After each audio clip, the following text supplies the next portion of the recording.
ইব্রাহিম আলাইহিস সালাম একবার আজরাইলকে বলছিল, মালাকুল মউত আজরাইল, নাফরমানের জান কবজ করবার সময় তুমি যেই চেহারাটা হয় তোমার, ওটা আমার একটু দেখাও। মালাকুল মউত আজরাইল বলছিল, হে আল্লাহর নবী, কসম আপনি এটা দেখতে চাইেন না, আপনি সহ্য করতে পারতেন। ইব্রাহিম আলাইহিস সালাম বললেন, না মা আজরাইল, আমি এটা দেখুম, তুমি আমারে দেখাও একটা নজর।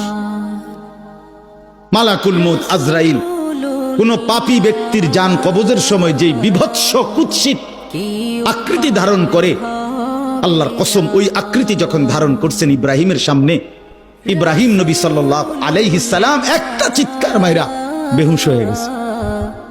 লম্বা সময় পরে যখন হুঁশ আসছে, আমি নিজে পড়ছি কিতাবে, আরবি কিতাবে, ইব্রাহিম আলাইহিস সালাম আল্লাহকে বলছে, আল্লাহ আপনার জাতের কসম মাওলা, কোন নাফরমান পাপী তার কবরের আযাব, আখিরাতের আযাব, জাহান্নামের আযাব কিছুই লাগবে না, শুধু মালাকুল মউত আজরাইলের এই বিভৎস দৃশ্য যদি সে একবার দেখে, তো তার ৬০ বছরের নাফরমানির শাস্তির জন্য এটাই যথেষ্ট।